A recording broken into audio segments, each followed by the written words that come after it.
నాగార్జున సాగర్ ఉప ఎన్నిక పోరులో ప్రధాన పార్టీలు ప్రచార పర్వం మొదలుపెట్టాయి. టీఆర్ఎస్ అభ్యర్థిగా నోముల్ భగత్ ప్రకటించిన పార్టీ అధినేత కేసీఆర్ భగత్ గెలుపు దిశగా విస్తృత ప్రచారం చేయాలని మంత్రులకు ఎమ్మెల్యేలకు ఆదేశాలు జారీ చేశారు. ఇప్పటికే మండల ఇన్ఛార్జీలుగా నియమితులైన ఎమ్మెల్యేలు ప్రచారం ముమ్మరం చేశారు. పార్టీ గెలుపుకు అన్ని విధాలుగా కృషి చేస్తున్నారు. కాగా మంత్రులు మహమ్మద్ అలీ, తలసాని శ్రీనివాస్ యాదవ్ అనుముల గ్రామంలో ర్యాలీ నిర్వహించారు. టీఆర్ఎస్ అభ్యర్థి భగత్ను భారీ మెజార్టీతో గెలిపించాలని కోరారు. ప్రభుత్వ పథకాలే ప్రధాన అస్త్రాలుగా ప్రజల్లోకి వెళ్తూ ఓటు వేయాలని విజ్ఞప్తి చేశారు. ఈ కార్యక్రమంలో ఎమ్మెల్యే కోరకంటి చందర్, నోముల సతీమణి లక్ష్మి, టీఆర్ఎస్ నేతలు పెద్ద సంఖ్యలో పాల్గొన్నారు. చాలా టైం మా సీఎం గారు రిజైన్ ఇచ్చారు, మళ్ళీ ఎలక్షన్ చేశారు. పోరాటంలో అంటే మనం చేసిన అప్పుడు ఏం సపోర్ట్ చేయలేదు, ఈ ఓటు కోసం వస్తున్నారు. తెలంగాణ తీసుకొచ్చిన లీడర్ అంటే ఓన్లీ మహా లీడర్, మహాత్మా లీడర్ కేసీఆర్ గారు ఉన్నారు. తప్పకుండా ఈ తెలంగాణ వచ్చిన తర్వాత చాలా తెలంగాణ డెవలప్ అయింది.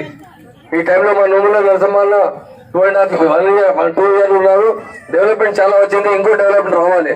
సీఎం గారు అంటే తప్పకుండా ఈ కాన్స్టిట్యూషన్ వల్లే స్పెషల్ బడ్జెట్ డెవలప్ చేయడానికి అవకాశం ఉంది. ఫ్యూచర్ లో అంటే మా నోముల భగత్ గారు అంటే చాలా యూత్ లీడర్ ఉన్నారు. ఆయన కొడుకు కూడా ఇచ్చినారు. అందరికి మీరు సపోర్ట్ కావాలి. ఎంత ముందు ఏం లేదు, మన దగ్గర ఏం లేదు. తెలంగాణ మూవ్మెంట్ లో అంటే చాలా ప్రాబ్లం ఉంది, కరెంట్ ప్రాబ్లం ఉంది. ఇప్పుడు 24 hours కరెంట్ ఇచ్చిన ఎవరు లీడర్ ఉన్నారు? మాకు ఆనరబుల్ మినిస్టర్ కేసీఆర్ గారు ఉన్నారు, చీఫ్ మినిస్టర్.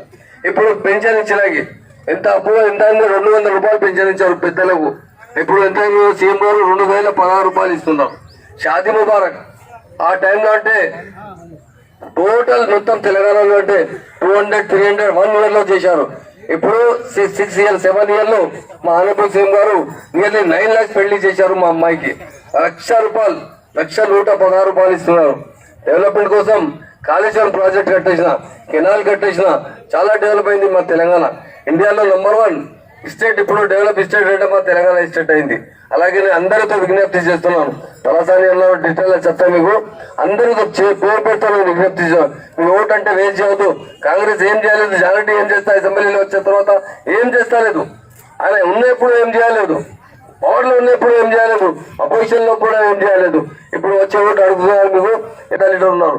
తెలంగాణ కోసం ఏం చేయలేదు. అలాగే నేను అందరితో